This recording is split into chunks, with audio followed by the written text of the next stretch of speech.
할렐루야. 우리가 이 험한 세상, 죄 많은 세상을 살아가다 보면 힘들고 어려운 위기가 순간순간 찾아올 때가 너무나도 많이 있습니다. 그럴 때 마음이 약한 사람들은 쉽게 포기하고 좌절해 버립니다. 그리고 어떤 사람은 스스로 목숨을 끊기도 합니다. 그러나 마음이 강한 사람들은 어떻습니까? 그 위기를 이기기 위해서, 그 어려움을 이기기 위해서 더 나아가고 더 신앙으로 무장하는 그러한 모습들을 우리가 볼 수가 있습니다. 영국의 문학가인 존 밀턴은 끊임없이 밀려오는 인생의 위기를 맞았던 사람 중에 한 사람입니다. 그는 가정적으로도 위기를 맞습니다. 2번이나 결혼에 실패했고 자기의 눈앞에서 아내와 아이들이 죽어가는 모습도 바라만 보아야 했습니다. 설상가상으로 정치의 뜻을 두고 자유공화국을 세우고자 정열을 쏟았지만 왕정 정치가 통과되어서 그의 꿈과 계획은 하루아침에 물거품이 되고 말았습니다. 이 일로 인하여 그는 건강에도 위기를 맞습니다. 갑작스럽게 눈이 이상이 생겨가지고 앞을 보지 못하게 되었어요. 뿐만 아니라 심각한 관절염으로 날마다 극심한 고통을 견뎌야만 했습니다. 모든 것이 다 무너져버린 절망 가운데 생을 포기하고 싶은 그러한 마음뿐이었던 그에게 늘 인생의 위기는 다가왔습니다. 그의 인생은 처음부터 지금까지 계속되는 그러한 고통과 위기 가운데서 힘들고 어려운 고난을 만나게 되었습니다. 이미 실명되어 버려진 그러한 눈과 계속해서 찾아오는 만성 관절염으로 인해서 고통받던 육신은 그의 정신의 세계까지 흔들어 놓습니다. 그러나 그는 포기하지 않았어요. 그는 자포자기하지 않았습니다. 그에게 찾아온 불행과 위기 속에는 반드시 하나님의 뜻이 있음을 믿고 그는 보이지 않는 가운데서도 고통 가운데서도 글을 쓰기 시작했습니다. 그래서 남긴 불후의 명작이 무엇입니까? 신라권이라고 하는 그러한 작품을 남길 수가 있었습니다. 그리고 그는 이렇게 고백을 합니다. 나에게 가장 힘들고 어려웠던 위기는 앞을 못 보는 고통이 아니라 앞을 못 보는 환경에 지배를 받는 것이었다라고 그는 그렇게 고백을 했습니다. 사랑하는 성도 여러분, 여기서 우리가 한 가지 발견할 수 있는 귀한 진리가 무엇입니까? 어려움과 환난의 고난은 특별한 사람에게만 찾아오는 것이 아니라는 것을 우리가 알 수 있습니다. 그 누구에게나 찾아오고 때때로 형통할 때나 어려울 때에도 찾아오는 것이 위기라는 것을 오늘 우리는 알아야 합니다. 이 세상을 살아가다 보면 그 누구나 뜻하지 않는 위기를 만나게 되어 있습니다. 가정에서도 위기를 만납니다. 직장에서도, 사업에서도, 건강에서도, 그런가 하면 신앙에서도, 그렇다 보면 인간관계에서도 여러 가지 위기가 우리 삶 가운데 쉴 새 없이 파도처럼 그렇게 밀려오게 되어 있습니다. 이런 위기를 만나면 대부분의 사람들은 두 가지의 반응을 나타내는데, 어떤 사람들은 그 위기에 눌려서 주저앉아 버리고 마치 태풍의 나무가 쓰러지듯이 그렇게 다 쓰러져서 일어나지 못하는 인생들이 있습니다. 그런가 하면 어떤 사람들은 도리어 이러한 기회를, 이러한 위기를 기회로 삼고 전화위복의 그러한 기회로 삼아서 새로운 삶을 사는 사람들도 얼마든지 있습니다. 그렇다면 여러분은 위기를 만날 때 어떻게 반응하십니까? 여러분들은 어떻게 이런 위기를 극복하십니까? 오늘 우리가 함께 선포한 본문의 말씀은 바벨론의 포로로 끌려가서 이스라엘 백성들이 고통을 당하다가 고국에 돌아오는 사건을 우리에게 말씀해 주고 있는 내용들입니다. 오랜 세월 동안 남의 나라에 포로로 잡혀가가지고 종노릇하면서 고통을 당했던 그들이 하나님의 특별한 섭리와 은혜로 말미암아 바사왕 아닥사스대로 하여금 고국으로 돌아오게 해줍니다. 그랬을 때 그들이 얼마나 기쁘고 행복했었겠습니까? 마치 우리나라가 36년 동안 일제 치하에서 고통을 당하다가 8.15 광복을 맞았을 때 그 기쁨과 여러분 똑같지 않았겠습니까? 특별히 아닥사스다의 왕의 배려로 군대의 호의를 받으면서 성을 재건할 여러 가지 물자를 지원받아서 그들이 예루살렘 성을 재건하게 되었습니다. 비록 포로로 돌아와서 경제적으로나 정치적으로나 모든 것이 어렵지만 나라를 다시 회복할 수 있다고 하는 그 기쁨, 성을 다시 한번 재건할 수가 있다고 하는 그 기쁨 때문에 그들은 소망이 넘쳐났습니다. 무너져버린 예루살렘 성을 다시 재건한다고 하는 그 기쁨 때문에 그들은 꿈에 부풀어 있었고 열심히 성을 재건합니다. 그런데 우리말에 호사다마라는 말이 있듯이 좋은 일이 있은 후에는 또다시 나쁜 일이 찾아오는 것처럼 그들에게 또다시 어려움과 고난의 위기가 찾아오게 됩니다.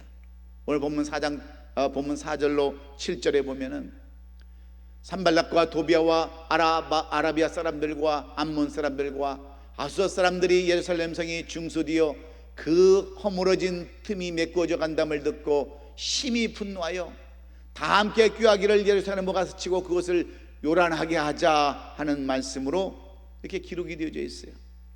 이제 뭔가 좀 되는가 했더니 예루살렘 주위에 있는 부족들이 이를 시기하고 방해하려고 동맹을 맺게 되었다고 하는 말입니다. 산발랏이라는 예루살렘 북쪽에 위치한 사마리아 사람을 통해서, 도비아라는 예루살렘 동쪽에 요단강 건너편에 있는 암몬의 통치자를 통해서, 그리고 아라비아라고 하는 예루살렘 남쪽에 있는 사람들과 아스돗이라고 하는 예루살렘 서쪽에 있는 블레셋 사람들, 이 네 연합국이 서로 연합해서 다시 예루살렘을 무너뜨리고 망가뜨리겠다고 하는 그러한 말씀과 같습니다.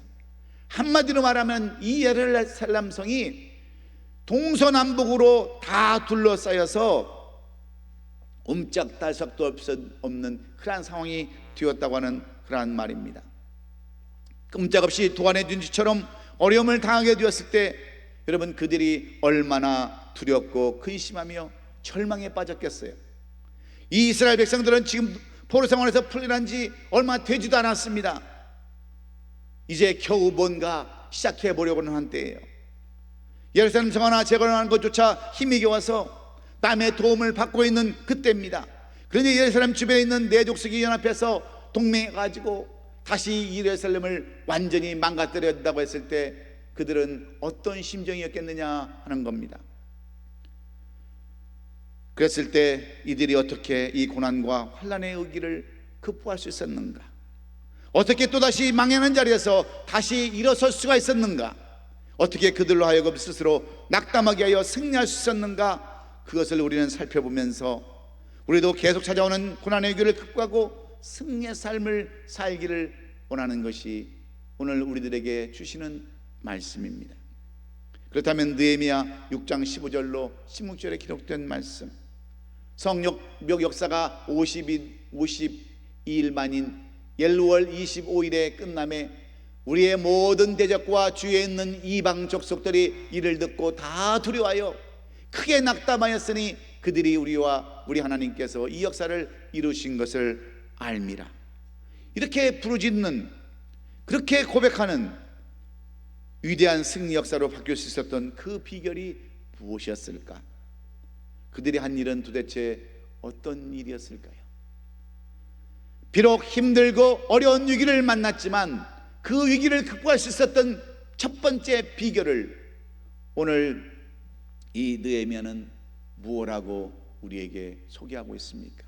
첫째는 신앙을 견고하겠다는 거예요. 어려우면 어려울수록 먼저 더욱더 하나님께 의지하며 믿음으로 의지했다고 하는 그러한 말씀과 같은 말씀입니다. 포로 생활하는 가운데 돌아온 이스라엘 백성들이 꿈과 소망을 가지고 예루살렘 성을 재건하려고 할 때에 오늘 본문 4장 1절로 3절에 보면 이스라엘 백성들을 향하여 비웃는 사람들이 있었습니다. 우리 하나님이여 들으시옵소서 하면서 그들에게 그 비웃는 사람들이 있었어요. 산발랏이 우리가 성을 건축하다함을 듣고 크게 분노하여 유다 사람을 비웃으면서 자기 형제들과 사마리아 군대 앞에서 일러 말하되 이 미약한 사람들이 하는 일이 무엇인가? 스스로 경고하게 하려는가? 제사를 드리려는가? 하루의 일을 마치려 하는가? 불탄 돌을 흙더미 속에서 다시 일으키려는가? 암몬 사람 도비아는 곁에 있다가 이르되 그들이 건축하는 돌 성벽은 여호가 올라가도 곧 무너지리라면서 이 성벽을 건축하는 이스라엘 백성들을 비웃는 겁니다. 무슨 말입니까? 이스라엘 백성들이 건축하는 성벽은 여호가 올라가도 무너지는 그러한 성이라고 조롱하는 거예요. 왜 그런지 아십니까? 구약시대의 전쟁은요, 나라와 나라의 전쟁은 그 나라를 섬기는 신들의 전쟁이나 똑같았습니다. 그래서 전쟁이 지면 그 나라 신이 다른 나라의 신보다 약하다고 보았기 때문에 이미 망해버린 그 이스라엘의 신 하나님을 그들은 무시하고 조롱하는 거예요. 뿐만 아닙니다. 마치 불탄 돌을 흙무더기에서 다시 일으키는 것 같다고 그랬는데 이미 떠나버린 하나님, 이미 망해버린 하나님을 찾고 제사드리는 어리석은 백성이라고 이렇게 이스라엘 백성들을 그들은 조롱하고 그렇게 비웃는 겁니다. 그러나 이스라엘 백성들은 어떻습니까? 이스라엘 백성들은 그들의 말에 전혀 동요하지 않았어요. 연연하지 않았습니다. 그들이 섬기는 하나님을 그런 나약한 하나님으로 그들은 생각조차 하지 않았습니다. 약하고 힘없는 무능한 하나님으로 여기지 않았다는 거예요. 그들이 비록 나라를 빼앗기고 포로의 신세가 되기는 했었지만 그들 스스로 지은 죄들 때문에 하나님이 그들을 징벌하심으로 다른 나라에 잠시 붙여놓았을 뿐이라고 그들은 그렇게 여겼어요. 그래서 오늘 본문 4절로 5절에 보니까 우리 하나님이여 들으시옵소서, 우리가 없인 영을 당하나이다. 원컨대 그들을 욕하는 것을 자기들의 머리로 돌리사 노략거리가 되어 이방에 사로잡히게 하시고 주 앞에서 그들의 악을 덮어두지 마시며 그들의 죄를 도발하지 마옵소서. 그들이 건축하는 자 앞에서 주를 노하게 하셨습니다라고 이스라엘 백성들은 이렇게 하나님 앞에 기도하고 더욱더 신앙으로 견고히 하는 그런 모습들을 우리에게 보여줍니다. 아직까지도 느헤미야와 이스라엘 백성들은 하나님을 의지하고 믿는 모습을 보여주고 있는 것입니다. 그래서 그들은 하나님께 기도하고 하나님께 부르짖어요. 그리고 최선을 다하여 성벽 건축을 해서 마침내 52일 만에 성벽을 다 공사를 마치게 됩니다. 사랑하는 성도 여러분, 대부분의 사람들은 어려움이 찾아오고 고난이 찾아오고 환난이 찾아오면 가장 먼저 무엇의 위기가 오는 줄 아세요? 우리는 그렇게 생각합니다. 고난이 오면 마음이 흔들리고 그런 게 아니에요. 가장 먼저 신앙의 위기가 찾아오는 거예요. 신앙의 위기가. 하나님이 도대체 계시는가? 하나님이 계시면 이런 어려움을 나에게 줄 수 있는가 하면서 신앙이 가장 먼저 무너지는 겁니다. 믿음이 흔들리는 거예요. 하나님이 안 계시는 것 같이 여겨져요. 그래서 위기가 오면 가장 먼저 살펴야 할 것이 우리들의 신앙의 우선입니다. 신앙을 찾아봐야 되는 거예요.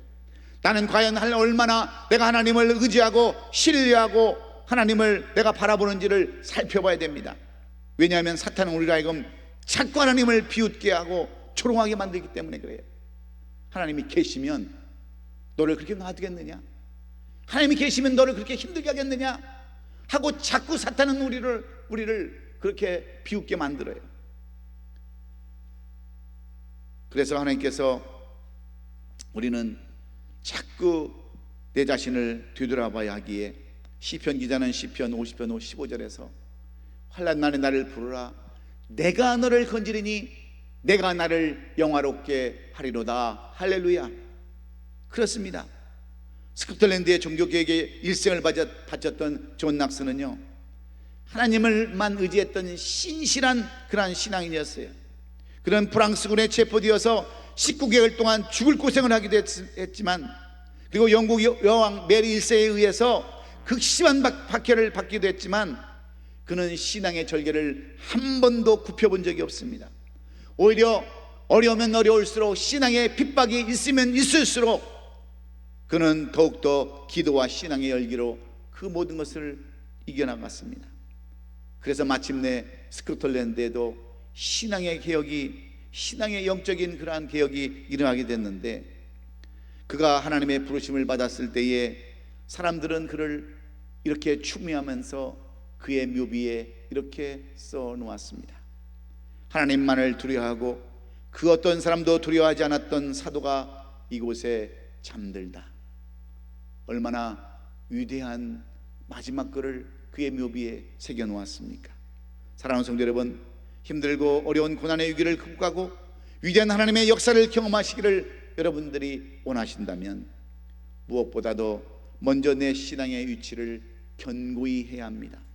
어려우면 어려울수록, 힘들면 힘들수록 더 하나님만 바라보고 하나님만 의지하고 나가야지, 어렵다고 힘들다고 포기하고 하나님이 계시면 왜 그러냐고 우리가 이유를 대고 핑계를 대고 원망하고 불평하면 결국 입으로 뱉은 대로 그렇게 될 수밖에 없다고 하는 것이 오늘 느헤미야가 우리에게 주시는 교훈을 여러분 기억하시면서 끝까지 신앙을 견고하게 하는 이 11월의 첫 번째 주일이 될 수 있기를 주의 이름으로 축원합니다.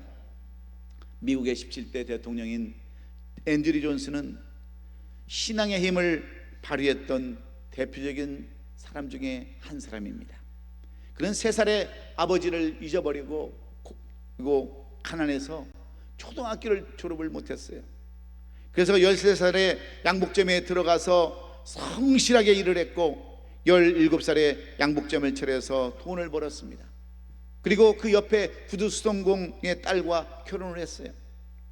그리고 아내로부터 글을 쓰는 법, 읽는 법을 배우면서 공부에 취미를 붙여가지고 다방면의 교양을 쌓은 앤드류 존슨은 정치에 뛰어들고, 나중에는 돈이 있으니까 정치에 뛰어들고 테네스주의 주지사로 그렇게 부름을 받았습니다.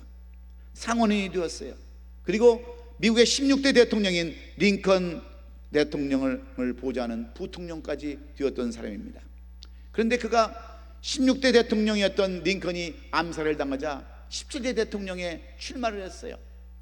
그랬더니 상대 후보가 얼마나 비웃는지 모릅니다. 산발라처럼 그렇게 비웃는 거예요.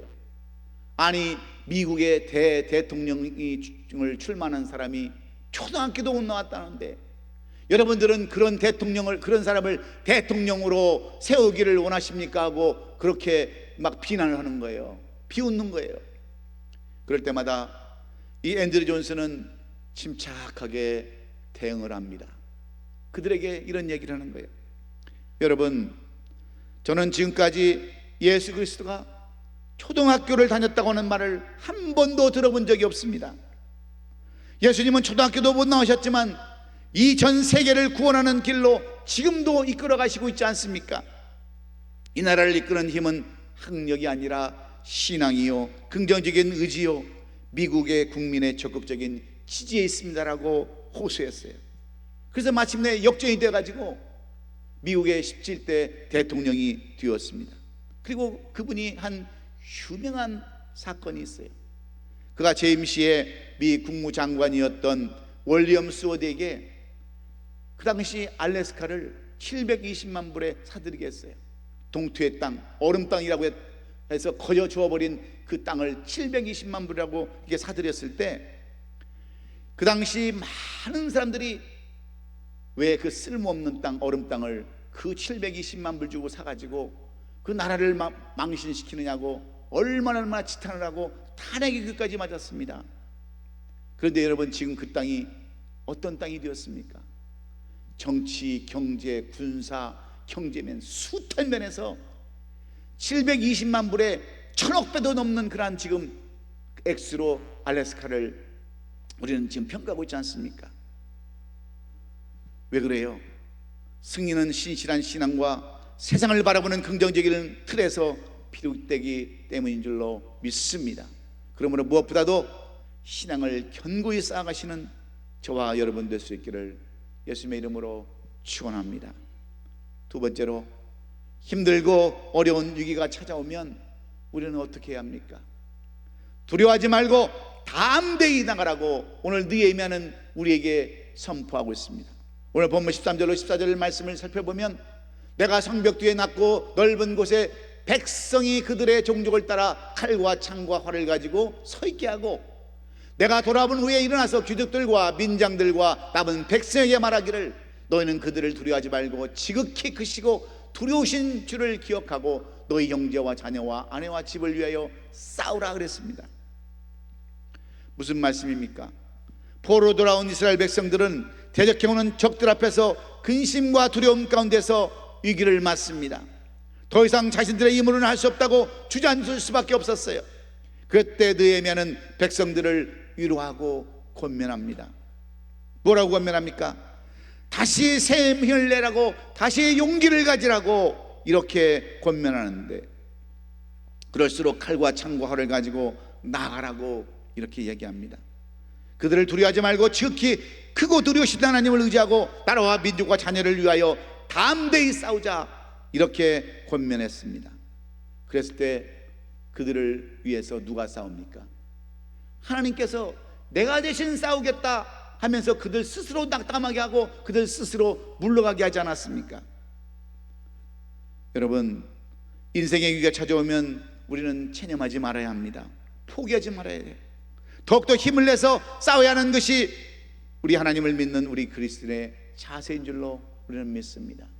힘들고 어려우면 어려울수록 더 두려워하지 말고 담대히, 이것은 마귀가 우리로 하여금 어려움을 주는 것이다. 하나님은 절대로 우리에게 시험은 나셔도 어려움은 주시지 않습니다. 될 수 있으면 하나님의 자녀를 누가 어려움을 주게 하겠어요? 자기 자식이 힘드는 모습을 누가 보기를 원하겠어요? 하나님도 똑같습니다. 우리가 어려움을 당하는 것, 고난을 당하는 것, 환난 당하는 것 절대로 원하지 않아요. 죄를 지면 때로는 징벌을 하시지만 우리의 늘 삶 가운데서 우리를 평강케 하시는 것이 우리 하나님이시기 때문에 우리가 힘들고 어려울 때는 더욱더 담대히 나갈 수 있기를 주의 이름으로 축원합니다. 영국에 수상했던 윈스턴 처칠이 상원원에 출마했을 때 그는 어이없이 낙방하고 말았습니다. 절대로 질 일이 아닌데, 선거에서 패배할 일이 아닌데 그는 선거에 실패를 하고 자기 집 2층에 올라가서 tum을 물출하면서 며칠을 홀로 지냅니다. 내가 왜 낙방했지? 내가 왜 실패했지? 내가 왜 저 사람한테 졌지? 스스로 자책하면서 괴로움을 보고 괴로움 가운데 이렇게 보내고 있는데, 어느 날 2층에서 이렇게 바라보니까 남의 집 그 담장을 어떤 그 인부가 담장을 쌓는 거예요. 아무것도 없는 그곳에 담장을 한 장 쌓는데 그렇게 긴 담장이 어느새 다 싸져가지고 그냥 튼튼한 담장으로 되어 있는 거예요. 그것을 보면서 이 윈스턴 처칠은 자기 자신을 바라보면서 깨닫습니다. 바로 저러는 것이구나. 인생이라는 것은 저렇게 담을 싸듯이 한 장 한 장 벽돌을 싸듯이 저렇게 싸가는 것이구나. 내가 지금 비록 실패했지만, 내가 지금은 비록 떨어졌지만, 낙망했지만 다시 벽돌 한 장 싸듯이 쌓아야지 하면서 그는 인격을 쌓고 신앙을 쌓고 마음을 쌓고 모든 것을 쌓고 쌓아서 마침내 영국의 수상까지 지나게 되었습니다. 제2차 대전을 승리로 이끈 그러한 주역이 되었습니다. 위대한 인물이 되었어요.